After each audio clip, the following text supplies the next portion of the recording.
Okay, hello and welcome to IRL F2 round 2 here at Russia. Of course, once again I'm joined by Jack Yates. Hello. Hello. Nice to be here. Of course, Russia today, it's got a lot more overtaking opportunities, of course, very much so down into turn 1. Also, well, not turn 1, it's actually turn 2 I should say. And also going into turn 4 through the left-hander, you can certainly turn up your engine a bit and maybe look at going down the inside. And of course you also have the back straight, which certainly provides good racing at the end of it. So should be seeing nice fights as we see quite a few people on their lap. Some people have already started. I can see Marcel. It's kind of hard to tell who is first on track. It was Jack. Okay, yeah, that's Jose there. JCK Jose Carlo Carrera. I'm not completely sure if I've said that right, but we'll just say Jose. I'm fairly sure the Jose part should be fine. So, Jose, of course, in the Haas, he's coming through. He just finished Sector 2. Of course, he's going to be purple. He's the only one to have said Sector 2, as he's actually going to get up on the curb and go around. And he's not going to be setting his first lap quite as early as he may have wanted to. I know Tom Jewell isn't too far off. There's a little bit of a train in front of him, so he is going to be the first one to set a lap as long as he doesn't have any issues going through the final few corners now in Sector 3. There's an Alfa Romeo ahead of him, of Dom or Adam. I'm not sure which that would be, but we do actually see Adrian. He's going to set pole position, or at least provisional pole of a 30.4. Tom Jewell, I'm sure, is going to be at least close to that. Yeah, 30.4 as well. So quite close between the top two, under a tenth separating the two Alfa Romeos, third and fourth. But I'm sure people are going to go quicker than that. Of course, they're high 30s. I would be expecting a low 30 at least for pole here today. Yeah, I'm expecting somebody to get into the high 29s. That's just kind of my prediction. I reckon somebody can do it. Somebody will have the pace. But this can be a very challenging track. It's quite kind of a balanced track in terms of the corners. Not any of them are particularly hard, but the track limits on this track are certainly hard. And I guarantee that many invalidations and many penalties for people throughout the race and throughout qualifying, as I think that will be the absolute biggest thing the drivers need to watch out for today in the race. Yeah, just to make sure, Jack, you have the spreadsheet this time, or should if you go on the Discord. Yeah, okay. That's nice then. So names will be better today, at least from both of us. Really, I was slightly unprepared on that front, so we've gone ahead a little bit this time. So yeah, we'll try and find someone who's going to be finishing a lap. Of course, Jose seems to have gone out very quickly. Adrian is certainly on a lap. That's Adrian Lennon.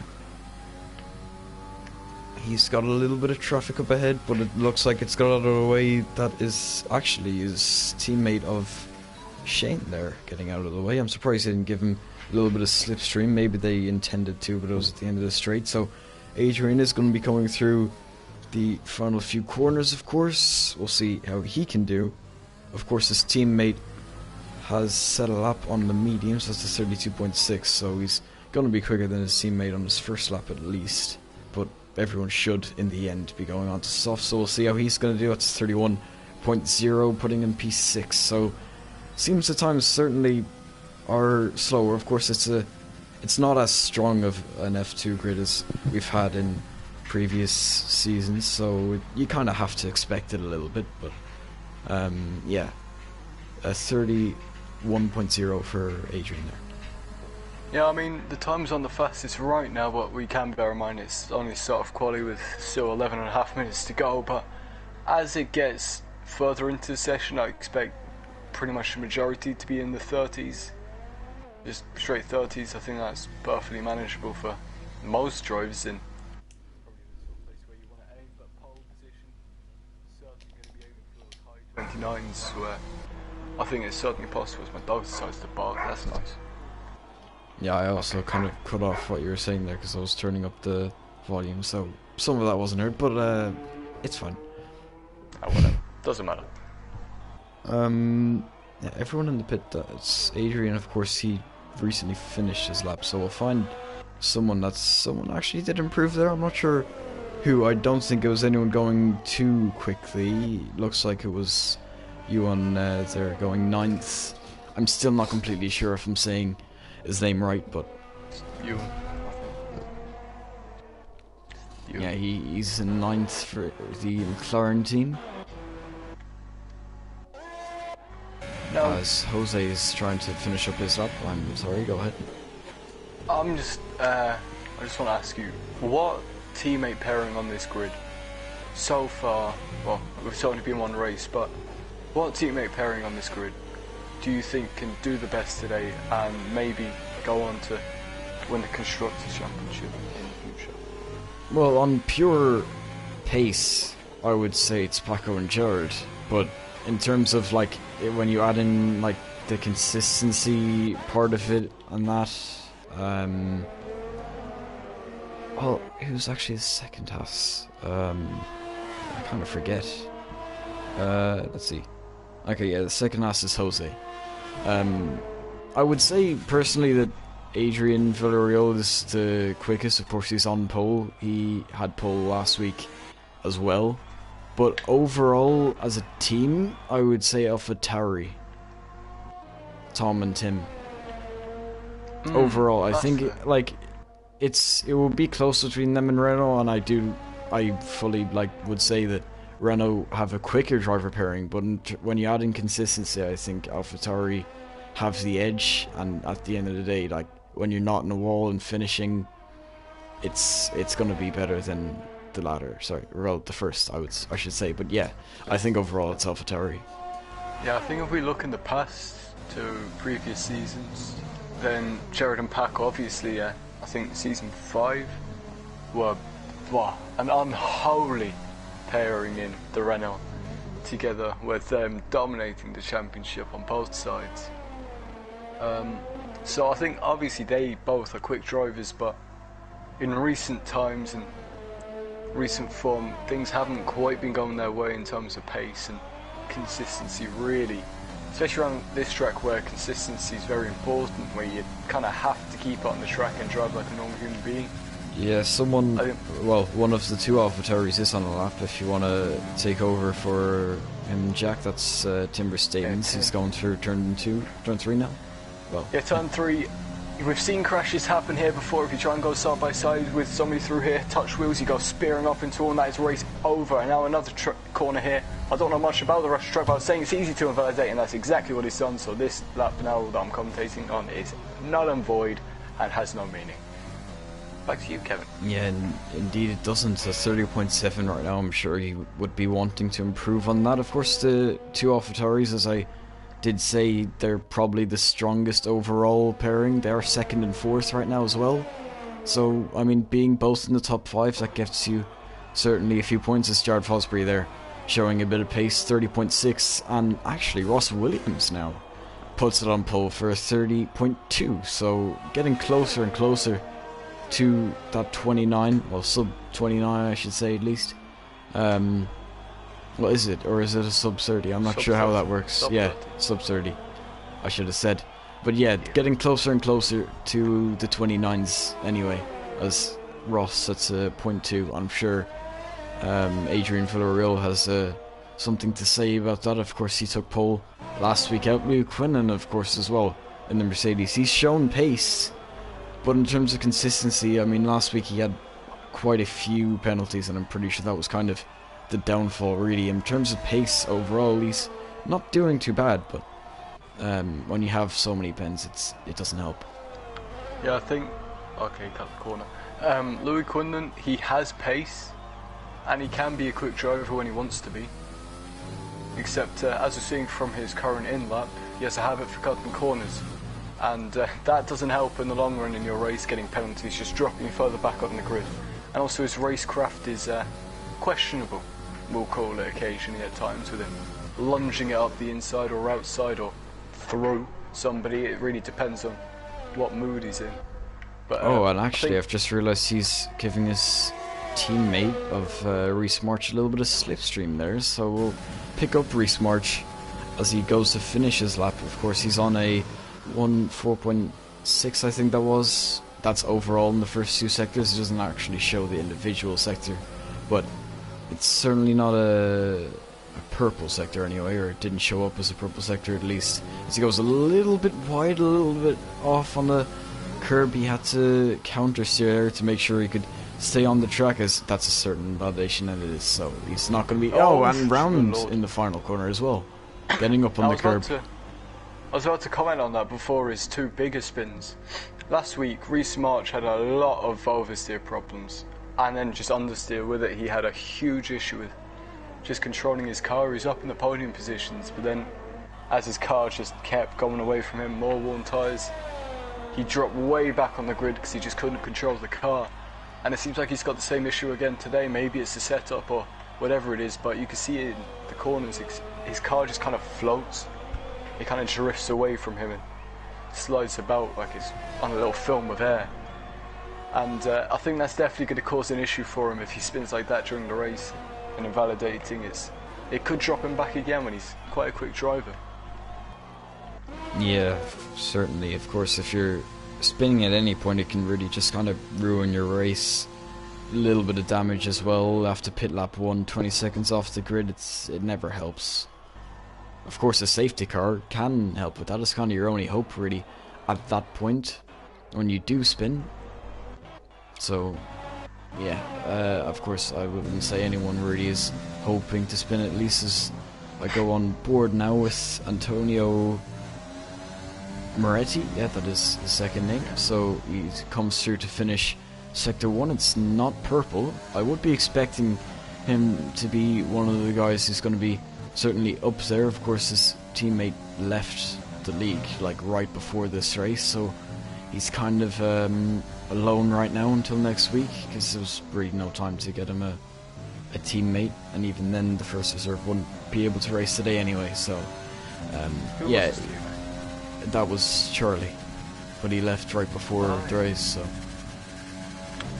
but yeah, regardless, Antonio is purple in Sector 2. As I said, it is someone you'd be expecting to be up there as he comes through the final chicane, if you will, at least, as he approaches the penultimate and final corner. It's looked like a pretty good lap, to be fair. Not any major mistakes or anything out of the ordinary that you would think as he comes through the final corner. It's going to be P4 with a 30.4.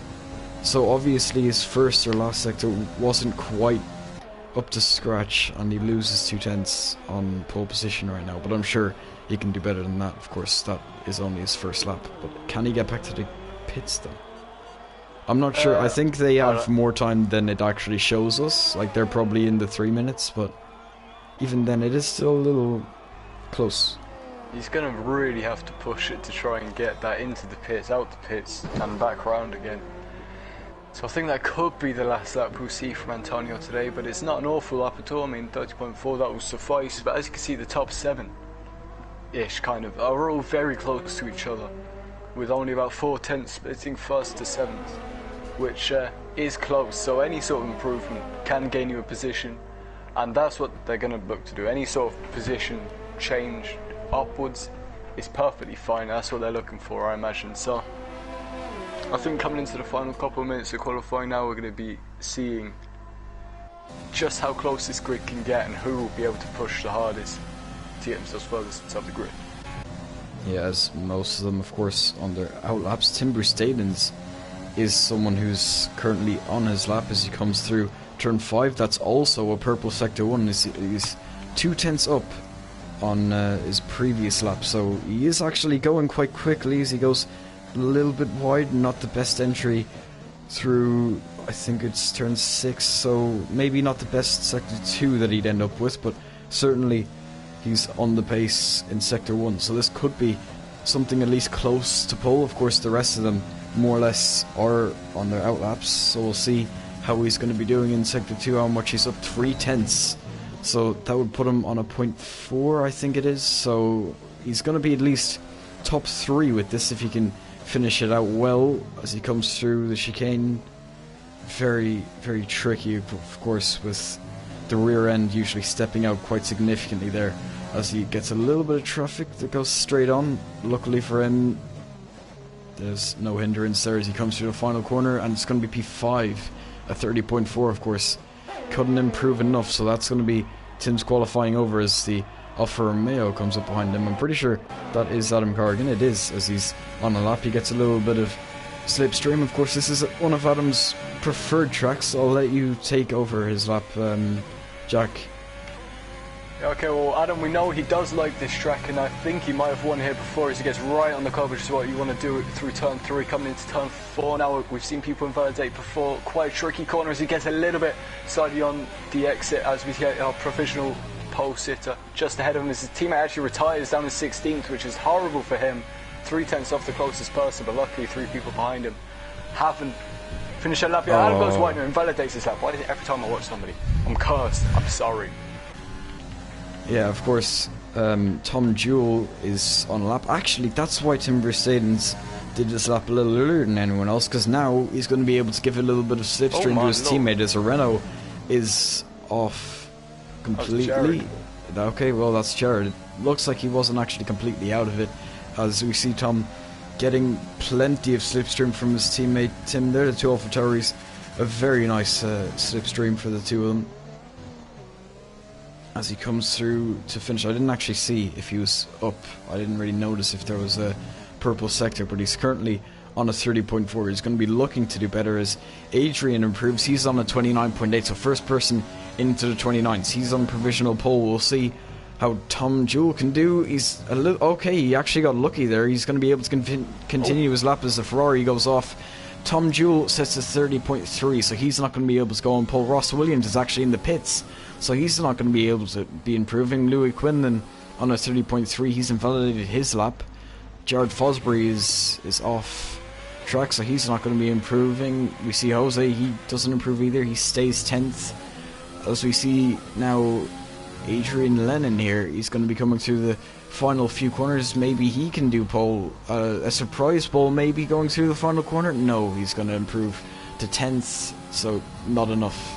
And it looks like that is going to be the grid as well, actually a few people I should say getting in the pits, so once they're in, that'll be it. So Adrian takes the second pole of the season, consecutive poles as well, ahead of Ross Williams. I mean, last week he got pole and he converted that into a win in the fastest lap as far as I can remember. No, so, not a fastest lap, no. just that was taken by someone else, I forget, but I think they were outside of the top 10 and they just kind of grabbed it for themselves, so couldn't take all the glory. It is, yeah. Okay, that makes sense then. Sorry, I didn't realise that's just for 27 on his thing, but yeah, Adrian getting pole again. If he can convert that into another race win, perfect start to the season for him, and I don't doubt he can do it, but he's definitely good, or maybe not definitely, but he will have pressure at some point during the race from people behind. Yeah, and of course second behind him, Ross Williams in the McLaren. I'm sure it's going to be close between them two. Tom Jewell not too far off in third, neither. Louis Quinlan actually .001 between them, 1,000 separating third and fourth. That's Antonio in fifth, Tim sixth, Sharp seventh, Adam, I'll say Poema for now, and Adrian round the top 10, and then Jose, Sean, Shane, Marcel, Yuan, and Dom 15th. I'm not sure if that's the entire grid though. I might have missed one or two.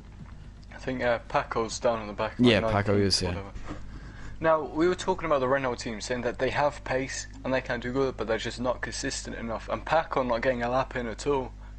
I saw him out on the track, I mean, unless he has a quality ban or something, then that makes sense, but maybe he just invalidated all his laps or made a mistake, so no lap for Paco is not good at all, and that's not going to help the Renault team that we think can do well, but simply isn't at the moment. And then Jared also spinning off into the wall in his final lap, still qualifying 7th, just ahead of Adam Corrigan, so we see that the Renault team has pace, but they're not converting that into consistency, and I think that's what's really faltering them at the moment.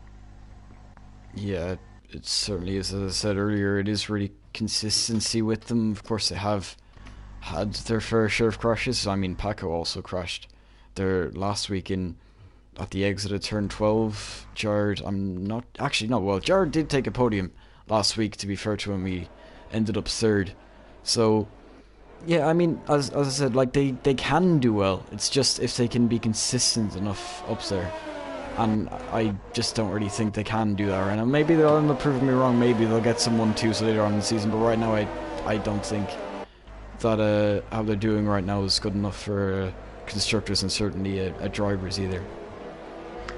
Yeah, I think if they practice more or something, if they do anything, I don't know what they do behind the scenes, but if they just keep practicing, try and get better at the game, I guess they can definitely do well. I have faith in them, but I think I agree with the AlphaTauri team right now.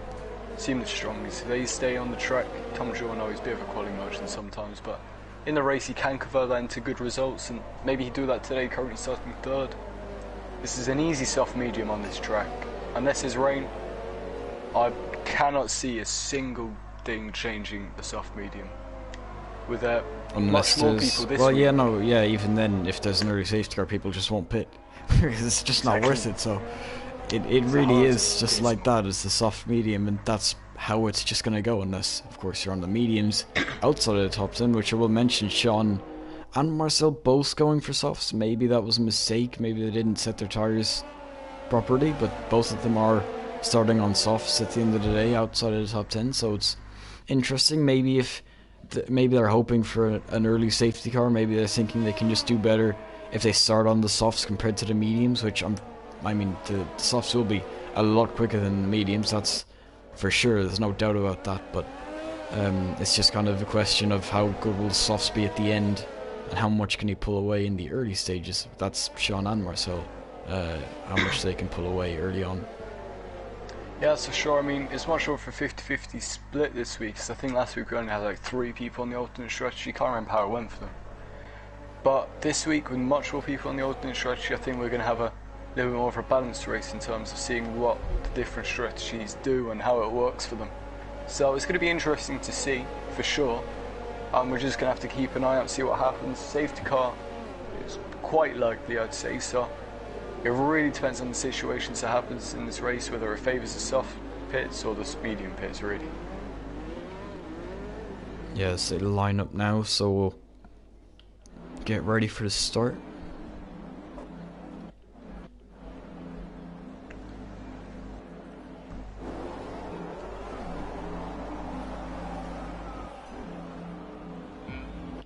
Here we go. So 5 red lights. And it's lights out and away we go, and it looks like the Mercedes in the background, Louis Quinn, has actually got an amazing start as he gets up side by side with Ross Williams and McLaren trying to get second place. A perfect start from Adrian. He pulls away out in first. He's going to lead through turn 1 to 2 off AlphaTauri's now actually going side by side. A little bit of contact there. Tom Jewell, or no, actually I should say it's Tim having a little bit of contact. He loses a position to Jared Fosbury there early on through turn 2, so very unfortunate for him. The 2 AlphaTauris maybe not as synchronized as they could have been, as everyone pretty much rolls through, as it's Adrian from Louis Quinlan getting a very good start up to second, Ross, Tom and Jared the top 5. At the back, there's still people all trying to overtake each other, with Antonio going past Martin. Lots of people going wide, already getting penalties, probably little warnings, adding towards getting those penalties later on in the race. Everybody who started on the softs are now up inside that top 12. Everybody behind on the mediums, still behind with Paco, making up a few positions, making a little bit of contact with Shane, but luckily gets through so far.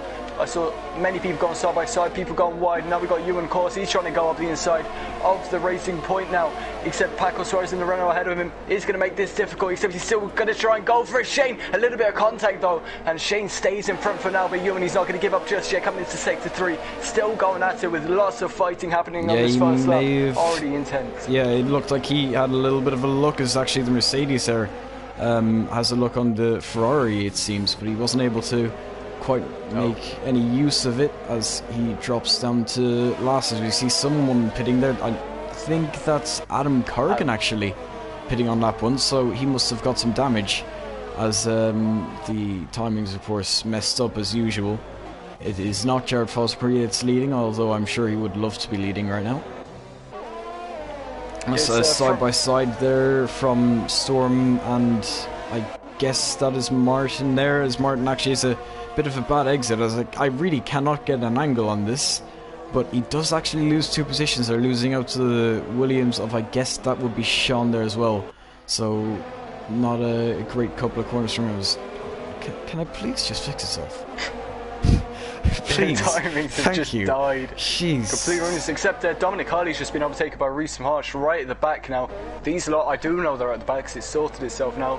2 penalties already in for Adrian of course, leading out in front. He hasn't pulled a gap of a second early on, so it is going to be Louis Quinlan with the DRS going into lap 3, as Jared Fosbury certainly as well, closing up a little bit to the back of Tom Jewell, who has actually had a good start. We'll have a quick look at it as to who has kind of benefited. As of course Louis Quinlan was a great start.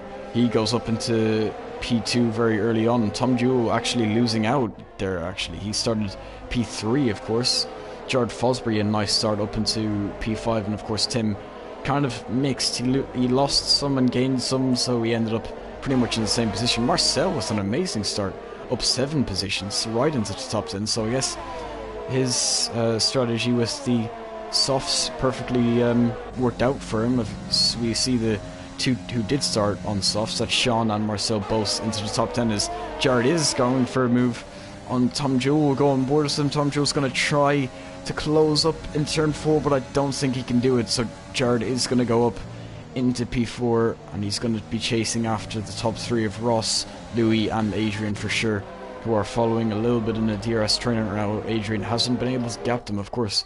He did have a 4/10 gap in quali, but in the race, of course, it's a different story, and with slipstream and DRS as well now in effect, it's going to be very difficult to pull away from the rest of the pack.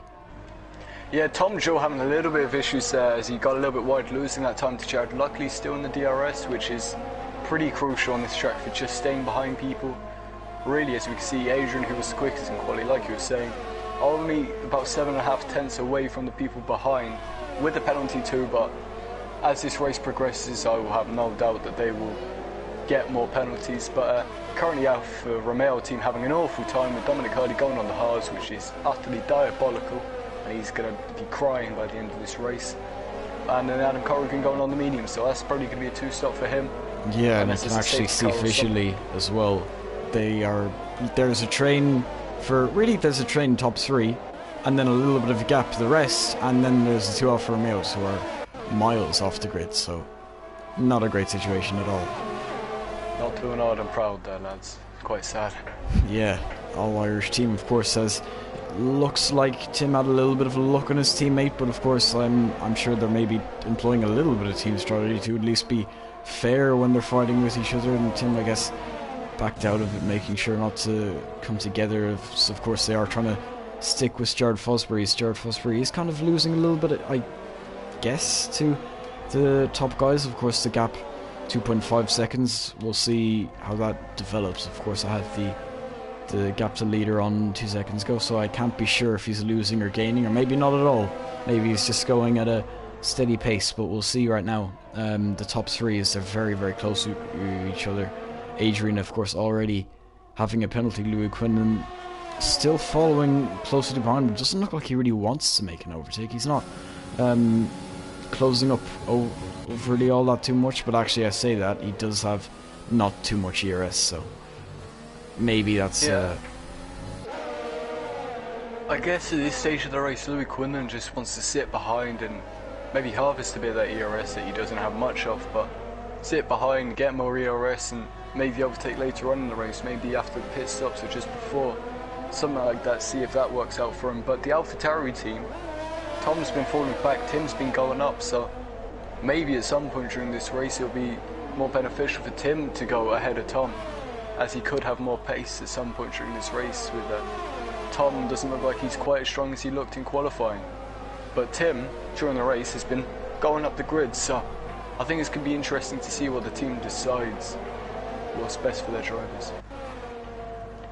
Yeah, of course, both of them following Jared Fosbury. If Tim thinks he can get past Jared, I guess we'll see. Looking at the ERS, it's actually Tom who has a little more, so maybe he's trying to save a little bit to make this overtake back on Jared Fosbury. Of course, Jared Fosbury made the overtake like lap 2 or 3, I think it was. So yeah, the gap now almost 3 seconds between the top 3 and pretty much the rest. So they are really gapping the rest of the grid right now, as Louis Quinlan still sticks behind. He has used a lot of his ERS, but it's not really going to affect him if he can just follow in DRS. I mean, if he doesn't get a penalty, then right now he's completely fine. He's going to get the race win. So I guess it really depends on if he can stay consistent throughout the rest of this race. But yeah, there are significant kind of just sections to this race. You've got the top 3, then the next 3, really, next 3, 4, and then the rest again. So, and then the alphas. So there are quite clear sections in this race right now. So I think for this to all come back together, either something dramatic needs to happen or a safety car to just bring everyone closer together. And that's what the Alpha team absolutely needs to try and get back up the grid. But as you can see, kind of the bottom half of the... Oh, there goes an Alfa Romeo. I said something about dramatic. That is Adam Corrigan's son. Yeah, the one you would expect, really. Sorry, Adam. Love you, but it's you. Yeah, and actually I do see a Ferrari's trying to make an overtake on Jose around the outside of turn 3. He's going to have the inside for turn 4. Of course, this is also softs versus mediums. Maybe the mediums going a little bit better as Jose pulls just enough ahead to take that 11th spot away from Martin, I should have actually been saying. But yeah, a virtual safety car. Yeah, that was the Ferrari. As the Mercedes and the McLaren were going side by side, Alfie just seems to have put it in the wall in, I think, turn 4, maybe spinning through turn 3. I'm not too sure how it happened, but virtual safety car, it's not going to do too much to affect this race other than slow people down for a little bit and put a hold to the fight between Ewan and Reese. But right now, a lot of the bottom half of the grid have penalties without him having to make another pit stop for another set of mediums. Things aren't going his way at all, but the top half of the grid staying mostly consistent, other than maybe Adrian and Marcel picking up a couple penalties. So it's good to see so far. Depends who can carry this through the rest of the race. Yeah, and of course, speaking of carrying it through, it looks like Adrian has had actually a really good restart there, as he almost is out of that 1 second. Or wait, yeah, they did restart. So it was a little delayed. It did look like they went anyway. So yeah, the gap now 8 tenths. If Adrian can just go a little bit quicker, gap him by a tenth, then maybe he can start making progress on making that penalty not matter as much. Of course, 3 seconds he has to pull, so he is going to have to get out of DRS eventually, whether it be by an undercut, which actually could happen, because lap 7, I'm pretty sure the medium should be able to go from here. It is an early stop, but still possible. Yeah, I think the time you want to pit right is about lap 11, so still a few laps to go until people's pit stops. But yeah, the mediums can last however long they really like. This track doesn't touch your tyres at all, it lightly licks them at best throughout the race. So tyre wear really isn't that much of an issue, but your teammate last season apparently ended up having a random puncture a little bit from the end of the race while running a 1-2, so maybe that decides to come back. I don't know. Yeah, of course, Brady shouldn't be seeing any tyre wear issues today, in theory anyway. As Jared Fosbury has actually gapped Tom Jewell now. Over a second between them, so maybe Jared can start pulling away, maybe not making gains in the top 3, as he's now 4.2 seconds. If you remember, it was 2.5 seconds earlier on in this race, so he isn't gaining whatsoever, but he has pulled away from Tom just enough to get rid of that DRS advantage. And actually also Tom Jewell has gapped his teammate, it looks like, by just a second as well. So maybe Tim will be falling back into the path of Marcel, who's running quite well in the Red Bull. Of course, his softs weren't used in quali either, so he's going to have a little bit of an advantage there as well. Yeah, I mean, the grid's starting to split apart again now, with more in the middle section, more gaps being formed with less cars altogether. But Marcel being close to Tim, with Tim not having the assistance of DRS from his teammate anymore, as Tim shafts the corner. Without the assistance of DRS for Tim, I think things are going to be much harder for him to keep the sister car of the Red Bull behind. With Marcel, who seems to really be flying during the race. Yes, he has a penalty, but if he keeps going the way he's going, I think hopefully it shouldn't matter too much by the end, depending on how much he can gap the cars behind, really.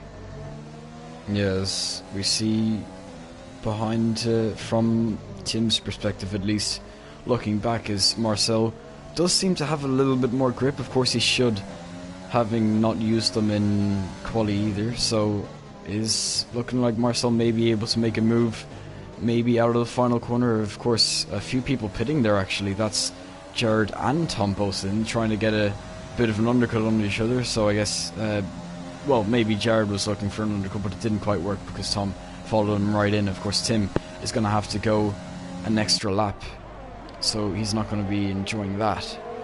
I'm sure maybe he wanted to pit this lap, but interestingly, Adrian actually staying out. Well, the top three all staying out actually. It could have been an opportunity for Ross or Louis Quinlan to go for an undercut to take the lead of the race. I know myself that it certainly works, because yesterday I gained quite a bit by doing an undercut. I wasn't even in DRS as someone, and I was almost side by side with them once. They came out of the pits one lap later, so it does work. But none of the top, well, I should say top three, but really second and third not thinking that an undercut's going to help them right now. Yeah, I guess maybe they thought that all the pits are going to come later, or they all flood in now. As at the end of that second DRS straight, you can see just the black marks where everybody locks up going through there. And I mean, if this game had tyre wear for people locking up their tyres, there'd be in goes Adrian, and Louis Quinlan's going to follow him in as well. So now it's really where the pit stops have kind of been triggered for the top guys. Now Louis Quinlan doesn't look like he was going to come in initially, but he did kind of react to Adrian there. Ross, of course, certainly could have, but he's going to stay out, maybe thinking that the guys behind is going to get caught up in the train. Of course, quite a few people pitting now. We're going to try and see, though, where are the top two? Is Louis Quinlan and Adrian there coming out of the pit lane? So will they have clean air is really the big question. Is actually Louis Quinlan's going to come out side by side with his teammate. Will he be let through, maybe? I'm not sure. He's, of course, going to have to stick behind for now, and that's also a car to split Adrian. And actually, yeah, there Reese is going to get out of the way of his teammate. But Adrian has now given himself an extra challenge during this race as he sped going into the pit lane and now has a 5-second time penalty to be added on at the end of his race. So he now has 8 seconds of penalties, and with everybody still so close behind him not having penalties just yet, that's going to make his race so much harder, as they're going to have to get 3 entire penalties to be able to cancel out that penalty he has. So Adrian's put himself in a much weaker position now. Yeah, so and of course he's also see what he's going to try and do. Yeah, he's trying to make an undercut, of course, work on Ross Williams especially, but he is getting held up a little bit. He's going to be going around the outside, and it looks like the McLaren won't put up too much of a fight as he kind of just lets him through under DRS. So yeah, he didn't try to fight it, but he did get held up a little bit as Ross is going to come into the pit lane now. We will go on board with him. He gets his tyres on go the mediums, of course. There's no other tyre that would be going on as the medium guys go through. That is actually someone in that train without. That is Martin, of course. He stayed out in the softs a little bit longer, staying in the mediums train. But Ross Williams is going to be coming out of the pit lane now. He is actually going to come quite significantly out behind the two that he was trying to maybe overcut, but it hasn't worked, as the McLaren now, his teammate just a little bit up the road, as he is actually going to fight it. He's going to go right around the outside, a nice switchback move, and he's going to be helping out his teammate for sure. Of course, both of them without penalties, so it's kind of between these two for the race lead, and Louis Quinlan is going to be getting held up through, of course, Sector 1, which is not the best sector to be getting held up in. It's still side by side. We get a nice camera shot from Ross Williams. He's going to try and hang it around the outside, but he can't do it, and he's going to go right out wide to let his teammate through. So really nice job there from the McLaren guys. You can see really that they are a little bit kind of synchronized, that they have a little bit of respect for each other, that they're going to help each other out when they need it. And of course now Ross Williams is going to be in the slipstream of Louis Quinlan. He's going to have DRS as well. It doesn't look like he really went for the slipstream though early on. He's going to close up, but he's not going to be able to do it. Almost potentially could have made an overtake, maybe if he grabs the slipstream a little earlier, but he decided not to for some reason, and he's going to stick behind just a little bit longer. He also shows how to use his ERS, which he has in absolute abundance. He has loads of ERS, especially compared to Louis Quinlan, who has 20% compared to his 95%, so he has free will when he wants to overtake, really. But the McLaren boys making very, very good teamwork there, with probably a bit of communication, just Ewan holding up Louis Quinlan just enough for Ross Williams to be right behind him. And here he comes into turn 1. Surely he's going to make a move around the outside of the Mercedes for a potential podium, except Louis Quinlan defends that really nicely. But coming through turn 3 now, he's going to try and hang around the outside. It's going to be a really good move if he can pull it off. He's going to be on the inside for turn 4 if he can make it. Trying to go around the outside, still side by side. Almost a little bit of wheel bang, locking up from both of them. Ross Williams makes a lovely move to go up into P5 of this race through turn 4 and turn 3. Beautiful move. Yeah, I was trying to get some good camera angles there for it as well, but it didn't quite work out. It was a little glitchy there. I was pressing the button, it wasn't actually working for some reason. But yeah, a very nice move, especially to go around the outside of turn 3. It's a ballsy move as well, because down the inside of turn 4 it can be very awkward going down the inside of turn 4. Some people usually just kind of take the line when they're on the outside. You gotta have a lot of confidence going into it, and Ross certainly did, and he's up into what is a provisional P2. Yeah, I mean, he's also starting to gap Louis Quinlan a little bit. If he can keep doing that, then he's perfectly fine. He can burn a bit of ERS down the straights now as well to just pull out his gap a little bit more, because Louis is suffering on the ERS part where Ross Williams simply isn't. He's at 70% compared to 20, so he used a bit of it to get the overtake done, but it's worked so far with Adrian setting a fastest lap. And it's 4 seconds between those two now, so Adrian, he's still got some time to make up another 4 seconds. It really depends on how Ross's pace is throughout the rest of this race, I reckon. But as Louis Quinlan burns more of his ERS, he's only hurting his chances more and more, instead of saving while he's still in the DRS. So yeah, and I've actually found Tom Jewell. He tried to go up the inside. It wasn't really committed. He was only a front wing alongside going into turn 1. He tried it up the inside of Reese March, but it didn't quite work out for him, as his teammate now closes up a little bit more. They're running 10th and 11th. I'm not sure where this is provisionally. I'm assuming it would be like a 4th and 5th, but actually maybe 5th and 6th, because Jared is in front of them. But yeah, he tried it up the inside. If he didn't, maybe he could have made it into turn 4. It's not a difficult move to make, of course. Reese, I should say, on old tires, so yeah, I mean, we've still got the medium runners to pit still, but I feel like it's not really going to be much, as Jared is about to breeze past one of them, with Ewan Course just letting him through. Really, he knows that there's no reason to fight, no reason to slow both of them down. The yellow flag safety car.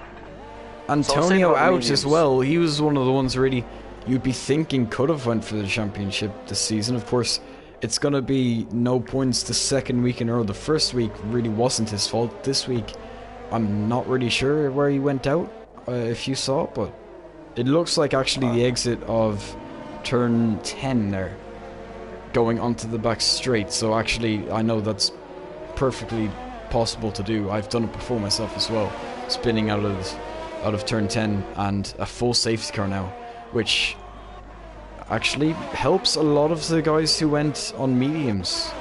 Yeah, I was just saying how the mediums, it doesn't look like they're going to be able to do much in this race, as they're all quite close. But now the safety car has played perfectly into their hands. Absolute perfect timing for a safety car, really, for them to be able to make the most of their softs. they're all close together, but if they could just get past the medium runners ahead, which are still on fresh mediums, if they could just get out ahead while they're still quicker, then they should be okay. So we could be seeing maybe Jose or Paco going up the grid, with Paco, who started quite far back, now up in P9. How much more can he climb despite every single soft runner right now having a penalty? So, depending on the other people, the last 5 or so drivers who don't have a penalty, if they get a penalty later on, that's only going to bring them closer. If they stay consistent, they're completely fine. Yeah, certainly. Of course, they do have penalties. The guys in front of them more or less don't. Tom Jewell does, and Adrian does, but the rest of them don't. So they are going to have to do a little bit of gapping, but of course, it is helped out by the fact that they are right up the back of all the guys on mediums going to the end. So, yeah, in that sense, they should be able to get the gap when they've already been given the gaps to close up. So, yeah, it's going to work out, I think, for them. Well, of course it has, but yeah. Except Shane, one of the soft runners, he's currently 3rd place in the soft little group of people out of 4. He's just got a 5-second time penalty for making a little bit of contact with Martin behind him. So hopefully not hitting people on the safety car is a good idea, but I think it was Martin going into him, considering Martin's behind. So that's unfortunate. But there will be about 10-ish laps to go, 10, 11 laps to go at the end of this race. Seeing what the drivers can do during those 10 laps on the softs as they start to get a little bit more worn towards the end, it's going to be really interesting to see, as we saw it last week as well with was it Eric that was on the softs at the end? Or I honestly don't remember. Well, somebody was on the softs, and I'm pretty sure it was Antonio. Oh yeah, it was, because he went off into the gravel, didn't he? Yeah. Yeah, he had the chance to do well when he was on the softs at a quite crucial safety car time. He had the chance to do well and he was doing well. We got up into a podium position, but things went wrong for him and he ended up in the gravel. So hopefully there isn't any gravel for people to go into today. There's only wool. So let's hope that doesn't happen to the drivers. But yeah, I think as long as the soft drivers stay on the track, be consistent, everything should be okay, and hope the people front get penalties, really. Indeed, as I think this is lap 3 of the safety car, I think, right? I said I think twice in a sentence. That's great commentating. But I would assume at least this should be the final lap of the safety car. Once they cross the line to start Sector 3, we'll know at least. Yeah, I think it's lap 2. Also, we have to wait for Adam to catch back up, who's currently a little bit behind, but he's going to catch up no matter what. So, lucky for him, the Alfa Romeo drivers, I would say back in this race. Yeah, safety car in this lap, you're alright. I would like to say Alfa Romeo drivers back in this race, but also Dominic going on the mediums, so he's kind of stuffed himself with the strategy again when he could go on the softs, but never mind, it's cool. But it's going to be interesting to see. Adrian has now lost his gap that he had before. How is he going to try and keep that to try and win this race? Well, it all starts, of course, with his restart. So we'll see. It's, of course, all up to him when he wants to go. As he comes through the penultimate corner, Ross Williams just behind him. He's going to be looking for a good restart, as he has actually gone there out of turn 2. I think it maybe took Ross Williams a little bit by surprise there, as already 7/10 the gap. Louis Quinn looks like he actually reacted to it quite well, as he's up the back of Ross Williams. He's going to have to slipstream as well. He's using his ERS, of course. Everyone pretty much getting a bit of a refill as he closes up into turn 2, but he's not going to be able to close up enough. So they stay pretty much as is, which is to get a very nice shot of everyone going through turn 3. The two AlphaTauris staying pretty much as is. The soft runners. That's Jose trying to make. No, sorry, it's Paco trying to make on Jose. Make a move on Jose, I should say. Around the outside there, he's going to go way off the track, and he's not going to be able to make that move. So yeah, Paco just kind of went very much off track, and yeah, that's not going to promote you any positions, as Jose now actually right at the back of the Red Bull of Marcel. He's going to be looking for this move. He's going to be... actually, no, he's not going to be opening up DRS, I should say. But he's closing. But actually, in the final stages of that straight there, it looked like he kind of lost a little bit.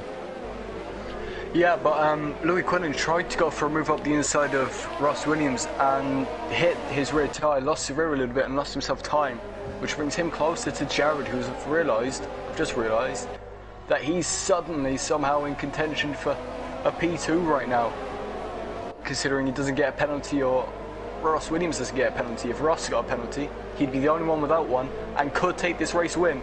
So it could be something for Jared. As long as he stays with these front people, he can get a really good result today with only 2 people left not having a penalty. It's a fight for consistency. I'll say it throughout the season.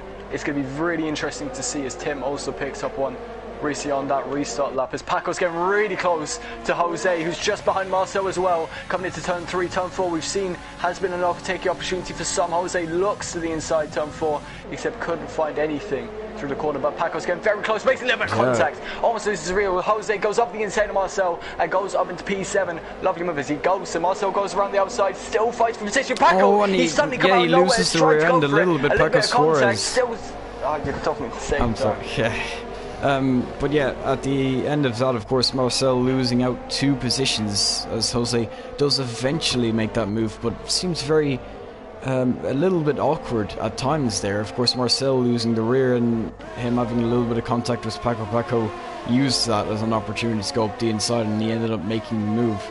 But of course, Jose is kind of his competition right now. He's going to be trying a move on Timber Stalins now as he gets right up the back of him. He's got so much more grip as well. Of course, remember, these mediums have been used a little bit. This is the kind of installation laps of the softs, if you will, so there's going to be a massive pace advantage in the first few laps now, and for the next few laps certainly as well, as DRS gets enabled. He's right off the back of him, Jose is. He's going to be in the slipstream and DRS. It looks like a move that should happen. Tim isn't actually going to get DRS either, as he's going to close up. He's going to defend to the inside, so it's going to force Jose around the outside, but softs as well. It should be allowing him to go right around the outside, still actually side by side. Jose and Paco Suarez now trying a move around the outside of Jose as well. Jose still looking for a move on Tim Stalins, but can't do it in the 3. It looks like they're going to stick, but Paco Suarez actually now around the outside. He goes right off track again, so it seems something that he likes doing for some reason. I'm not sure, but actually, yeah, I think that was a bit of contact was there between Tim and Jose. Paco went up the inside. Oh my god, Paco! He's absolutely trying to lunge up the inside, went into the back of Jose, which hit Jose into the back of the avatar of Tim. So Paco's desperate to try and get past right now on his softs, and he's just making contact with the drivers in front, which is hindering him and them to try and maybe get closer to anybody ahead who has more penalties. Paco, yeah, and here comes Jose now. Finally, I think he's going to be making the move. Tim is going to be on the inside, but this time I think Jose should have the superior grip. He has a bit of track position there as well, and he is finally going to make the move. Paco Suarez isn't going to be able to follow him through as another safety car. That's Ewan going off at the end of that straight. It's an interesting place to crash because it's not straight away on the right hand turn, it's just after that, so maybe you lost a little bit of traction trying to accelerate out of whatever turn that is, and then just kind of accelerate and spot into the wall. So this brings Dominic Hardy back into the race, who decided to pit at the end of the safety car for some reason, and also decided to pit onto the mediums again for some reason. Yeah, and actually it allows, as I see as well, Adam, Martin and Reese all pitting. I assume that should be for the soft tires. Of course, they're not going to lose anything if they're pitting from the back, maybe a position, but being on the softs is going to be way superior, as we saw, of course, right before. I'm sure Jose's happy that he got us overtaken just before the safety car came out, the second safety car that we've had full safety car and one VSC today. So yeah, the soft's certainly superior right now. Yeah, absolutely, and this also really affects Adrian, who has a 5 second for speeding in the pit lane on top of a 3 seconds, so that means he's probably going to lose out in this race unless something really bad happens to Louis, Ross, Jared. Also, Louis having a penalty, not going to help him. That means Jared's up into provisional P2 with Ross Williams currently in the provisional lead. I'm also going to check the warnings and everything, see what the story is with them. Only one for Ross and one for Jared, so they're both in a good driving position. Hopefully looking to make a couple of moves, take something on track. There's a car in between them, so it'll be interesting to see how they play that one out.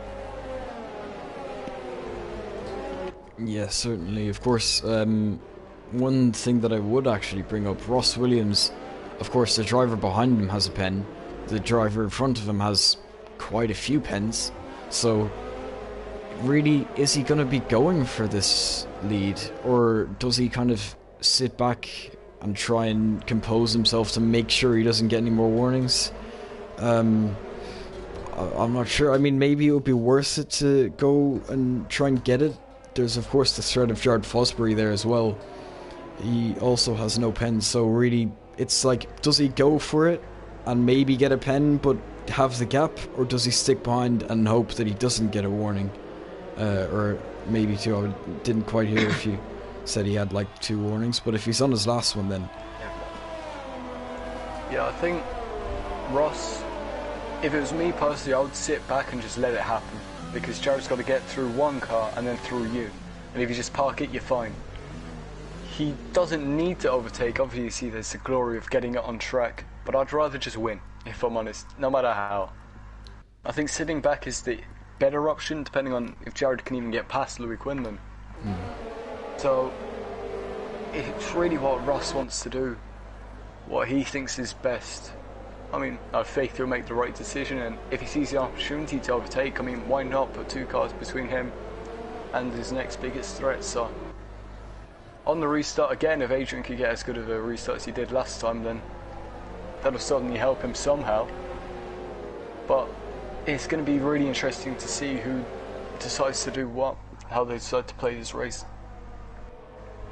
yeah, of course it kind of puts him in a nice position when both of them actually have only 1 warning to their name, so it gives them a lot of freedom to kind of do what they want. If they want to push, they can, because they have a warning to lean on, and if they don't want to push, then they have 2 warnings to lean on to just kind of sit back. So yeah, it's a nice situation that no one else has. I mean, consistency is rewarded. I mean, they're up high anyway, but if they were down 9th, they'd be still fine and get like a top 5 just from not having any penalties. Safety car's in this lap too, so I'll say it forever throughout the season. I'm going to annoy people. Consistency, especially in this division, absolutely key. It's going to win them the championship, whoever's most consistent, I'm sure. Yeah, I have to fully agree with you there. As once again, it's going to be Asian. Of course, last time he bolted in the penultimate corner. Will he do it again? Will he bolt earlier? Will he bolt later? I guess we'll see. Of course, he did catch Ross by surprise. Almost allowed Louis Quinlan to get the jump on him the previous time. But this time maybe... Okay, yeah, he's actually going to go at the same point. So is Ross going to be able to react to that a little better? It looks like he has. So through the final corner, it's going to stay the same, of course, with Ross a little bit closer to the top 3. Already kind of pulling a gap. You can kind of visually see that they're a little far ahead. So Jared not really having the best restart, as actually there's some weaving there, it seems. Maybe Jose trying to warm up his tyres, I'm not completely sure. But he is following behind Tom Jewell in a bit of an AlphaTauri sandwich right now. Callum Corrigan's actually just made him overtake up the inside of turn 3, so lovely move from him as Shane moving himself up to points after getting another penalty. Louis Quinlan gets another penalty to his name, which isn't going to help him at all. That only makes Jared more safe, except Ross Williams isn't safe at all because Louis Quinlan is pushing and he's trying to make an overtake. He's only 2 tenths behind, which is going to slow Ross down as well, but really in the long run it doesn't really matter, as I think Adrian to pull an 8-second gap, unless Ross spins or something, is quite unrealistic. So depending on if Louis keeps trying to push this and how hard he fights, it's really going to be interesting to see as he's going to get closer and he's going to try and make a move. Pulls over to the inside, he's going to break late, he's going to try and go up the inside of the McLaren. He does so, except Rusty's still fighting back. He wants to get that P2 on track, even though he'll get it if he finishes behind, except it looks like Louis Quinlan is just faster right now. And now this means the two people who are trying to fight for this race win, there's a yellow flag sector 3 is, oh my god, that's about 3-4 cars off in the same place. But now this means the Renault and the McLaren are both together, ready to fight out for what will be the race win. Yeah, certainly it is kind of it does kind of ramp it up a little bit as Louis Quinlan now under a bit of pressure from Ross Williams. Ross Williams does want to take that P2 back. Of course, it just got taken from him. He's already working on taking it back. He's going to look around the outside. He's going to brake late, but really the outside is not the place you want to be. The inside is far superior for turn 2, and it's going to work out for Louis for now. But can Louis keep it for turn 4 as he's going to go down the inside? Ross Williams, as well, he would have actually got cut off there if he committed to other moves. Jared Fosbury now actually down the inside. This is really for very much the race win right now. Side by side, the Renault goes down the inside and he's going to take it on lap 22 out of 27. Absolutely fantastic overtake from Jared, getting himself up into what is the provisional race lead. 2.5 seconds between second and first now though, but that doesn't matter too much. It's an 8-second penalty and I think Louis has 3. Ross cutting a corner, no doubt getting another warning, so he's still pushing hard. He has overtake open and so does Jared, except Jared's almost out, so it's going to be a fight for the race win as Ross is closing in. DRS is going to be enabled I think next lap. They're still close to each other, so it's still a fight for this race win, and it's going to only get more intense as it gets closer to the end. So Jared's on older tyres, Ross is on younger. It's going to get intense.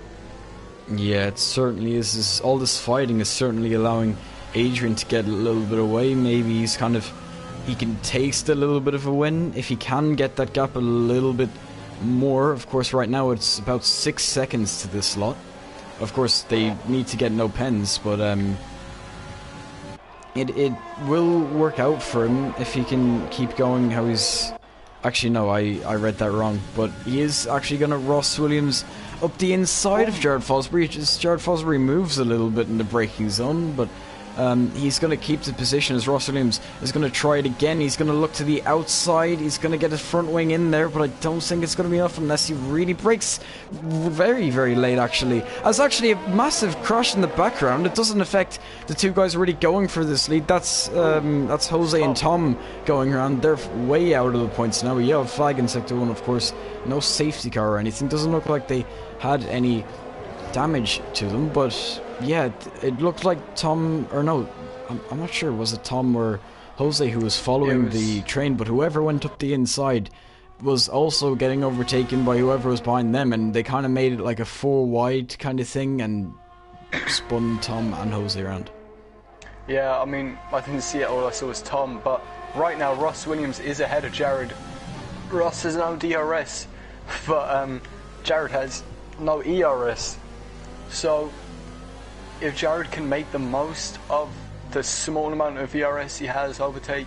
Yeah, and actually I have to say Paco Suarez right behind. I'm sorry, but it is certainly a thing to bring up the two Renaults now running 4th and 5th after Tom Jules' crash. So yeah, it's actually looking not too bad for either of the Renaults, as Ross Williams has a little bit of a bad exit, but it looks like Jared Fosbury maybe had a slightly worse one as Paco Suarez closes up to his teammate. It'll be interesting to see if they're going to be fighting each other, as actually in the background I can see Adam Corrigan is looking up the inside, I think, of Marcel, and he's going to take P7, of course. I'm sure he's going to be loving life right now, considering Paco where he was in the early... his own teammate. He's got 9 seconds of penalties and he's still gone past him. This makes no difference to the race for Paco at all. He's still going to lose positions. Adam has 15 seconds. Oh, in the background of Racing Point, that could have been a crash, but no.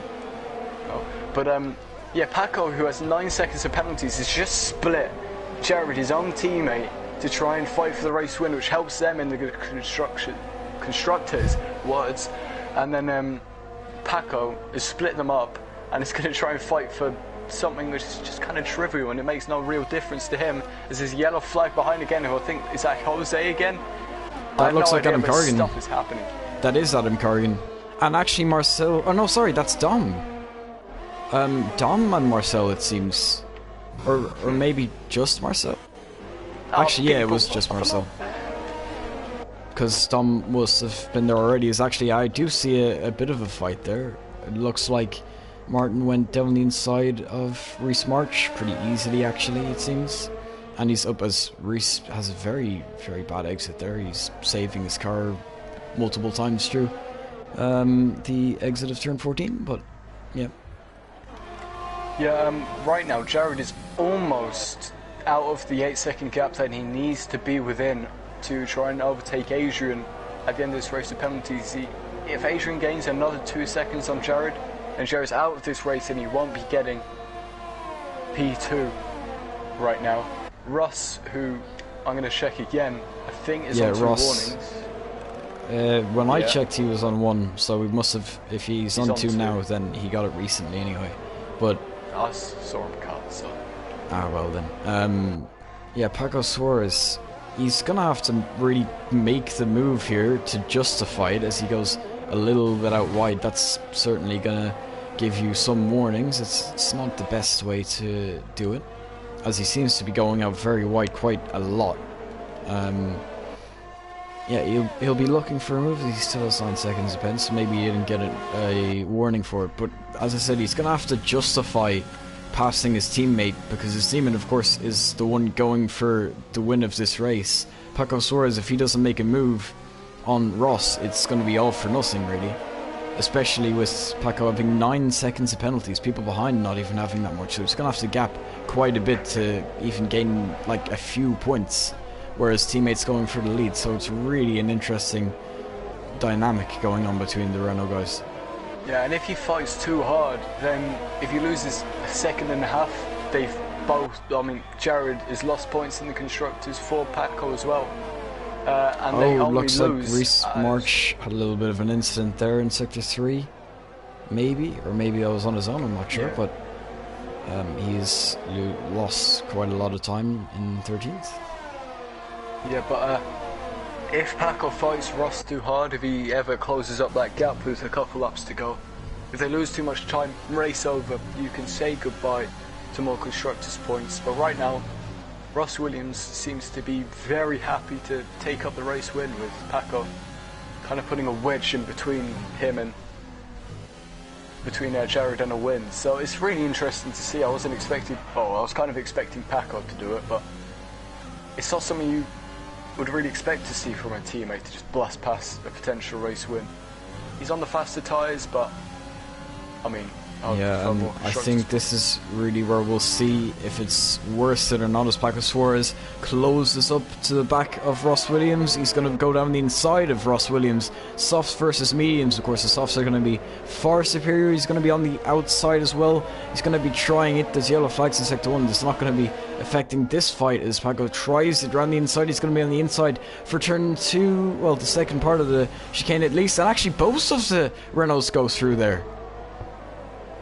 Yeah, Jared, he's now gone into what is the provisional win. If he loses 7 tenths, it's gone, but he's currently in the provisional lead. Paco, he has to let him through. Paco cannot fight this. This is crucial to their constructors. We're saying they have to pay. Yeah, here comes Ross Williams. He's going to go in between the two. Oh, no! There goes Paco. Paco loses a large chunk of his wing. Ross Williams goes down the inside of Jared. So the two Renaults had a perfect situation, but it's not a perfect situation anymore. Jared Fosbury trying it on the inside of Ross Williams, so he's not going to be able to make it work. Ross Williams back into the driving seat of this race, only just though, as there's 7.8 seconds separating himself and the lead of this race. Now, Jared, he is out of the contention for P2, but Ross right now still takes that race win. So that was interesting. I was expecting Paco to come through, but Ross goes up the middle, tries to make another move. Jared looks like he's not going to be able to do it. He's only losing more time. Ross is still close to that race win. More yellow flags. The driving standards in this final lap have completely died.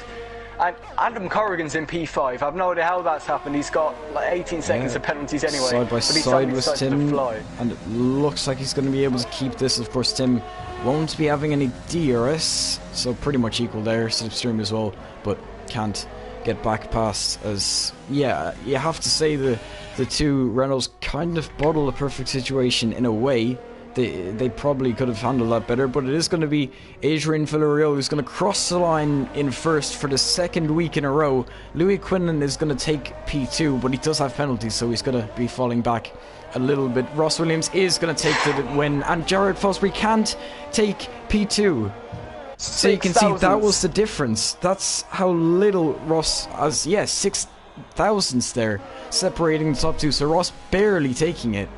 And you can see if he was just a tiny bit more back, of course the difference was really where he was and where Jared was, really, between taking the win and not, or at least passing Adrian and not.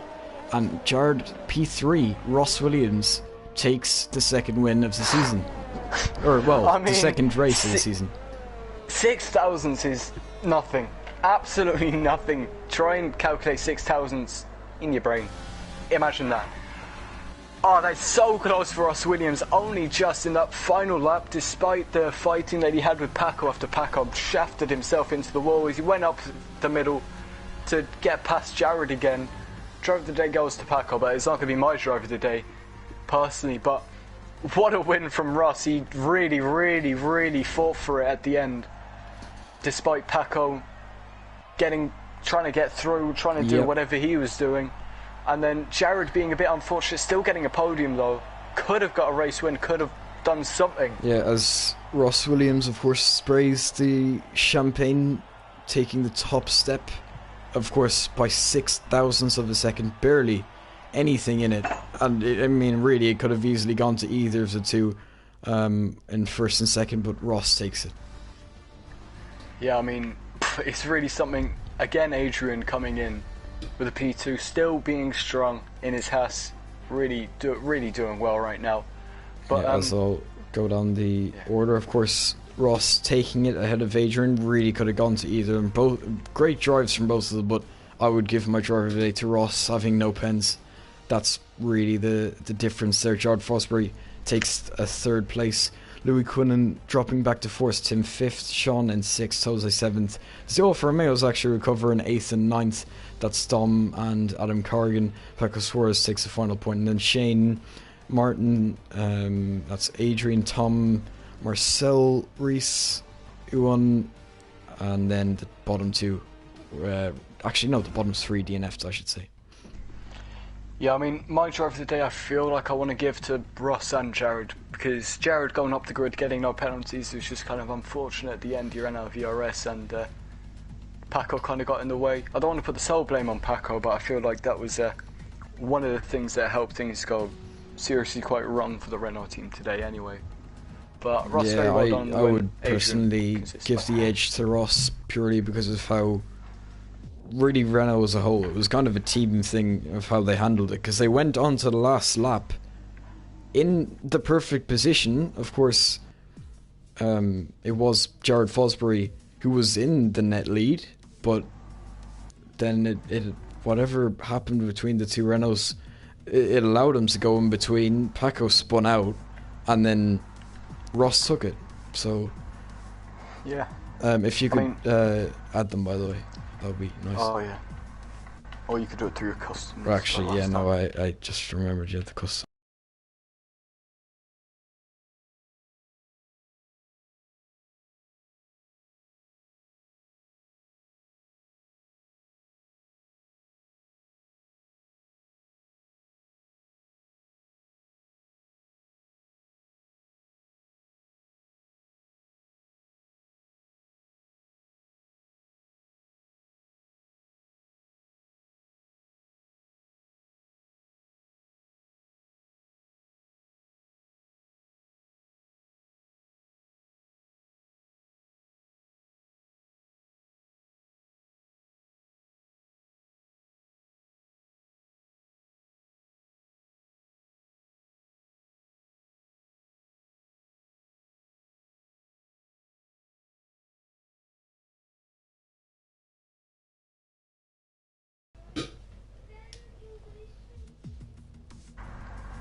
There's Adrian getting in. Jared's here as well. So we're just waiting on actually the race winner, really.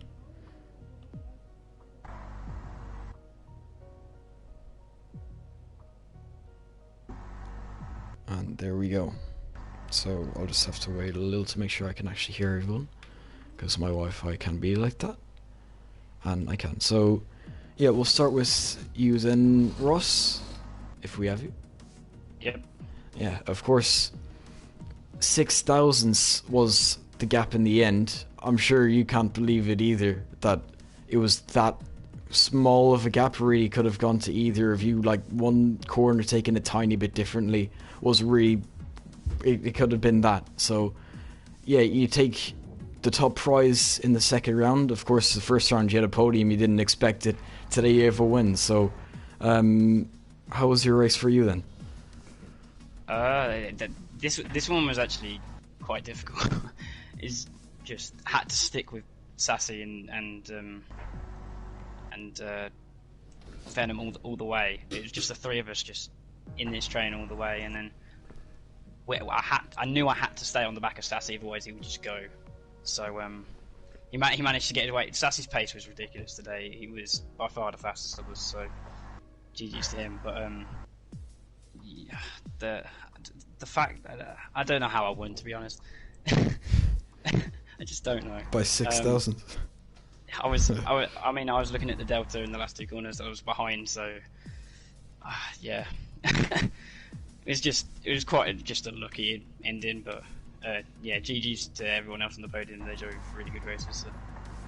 Yeah, of course. I will kind of bring up, you were fighting with Jared for what was really the race win based on penalties. So how was the fight for you? Of course, going on to the last lap, I think you were behind him, and then you went up between the two Renaults and took it, and that allowed you to go on to take the win. So how was the fight with Jared?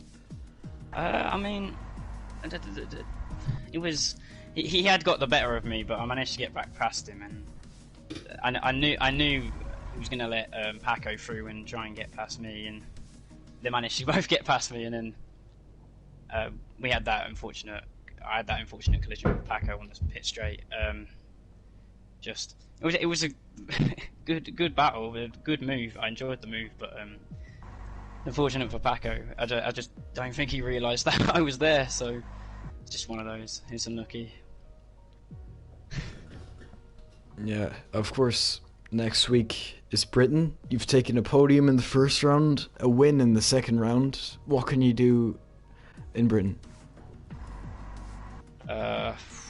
It's depends on the qualifying, and my qualifying normally isn't, well, it's sometimes good, sometimes bad, so it will depend. I'm quite confident around there. Tends to be one of my better tracks, so see how I go. Yeah, depends on other drivers. Well, congratulations then on your win, of course, and good luck for next week. Thank you. Which will go on to P2, of course, only by 6 thousandths of a second, but Adrian, of course, just short, like pretty much as close you can possibly get to, and not taking it. But really, you drove a good race today. You led most of it as well. Just penalties didn't work out for you. Yeah, congratulations to RJ for the win. Congratulations to Neon for the podium. Yeah, I mean, I got the 3-second penalty in like the first or second lap, I think. So, but then the worst one was the 5-second penalty on the pit entry, which I never get those, and I don't know how it happened. But yeah, I was at the front pretty much the whole time after the safety car. And yeah, I thought for sure RJ was gonna win, and I didn't think it was gonna be close. I was just trying to get on the podium.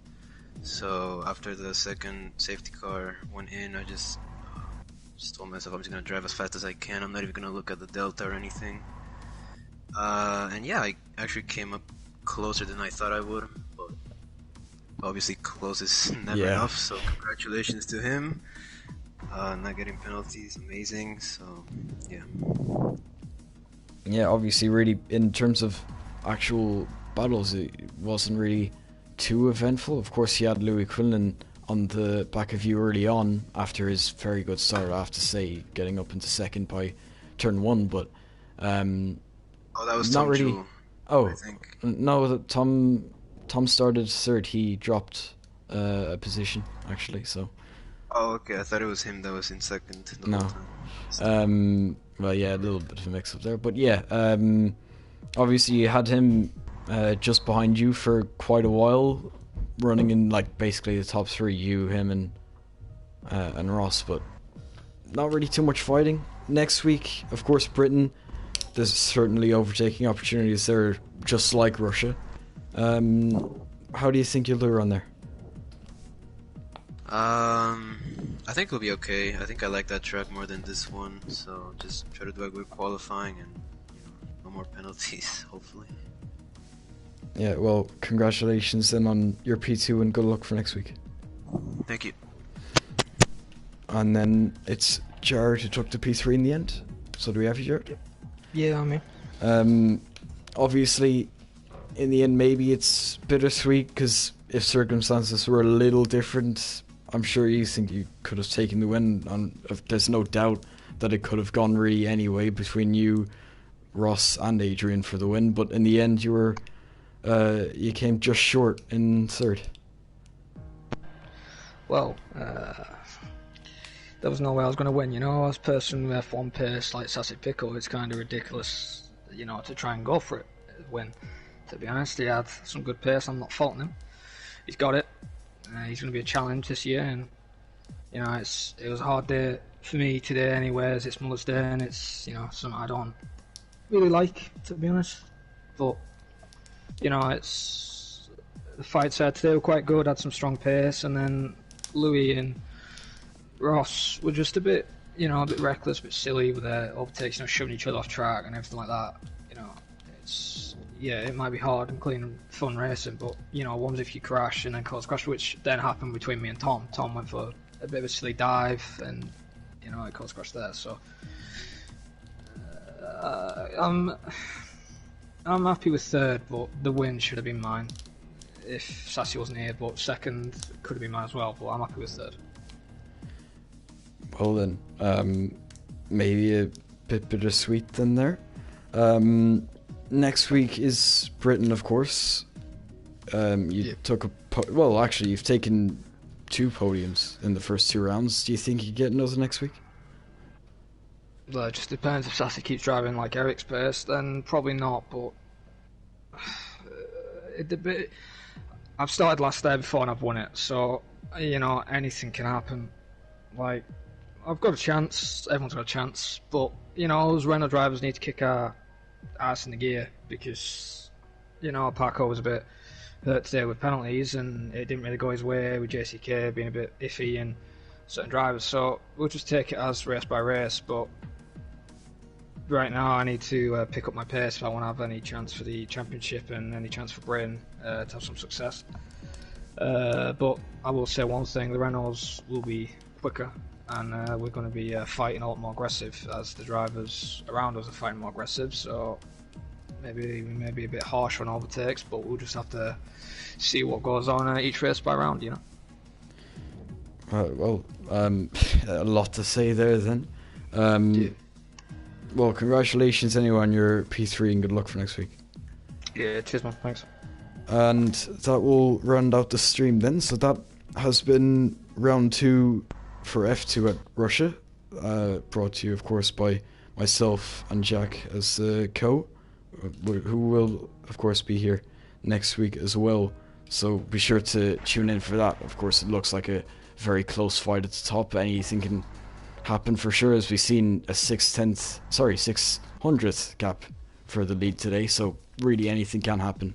Of course, the next time you'll see Britain next week on Wednesday, that will also be brought by me, maybe Cameron Young if he steps in as well as he did last week. But yeah, that has been IRL F2 at Russia, and hope you enjoyed. Good night.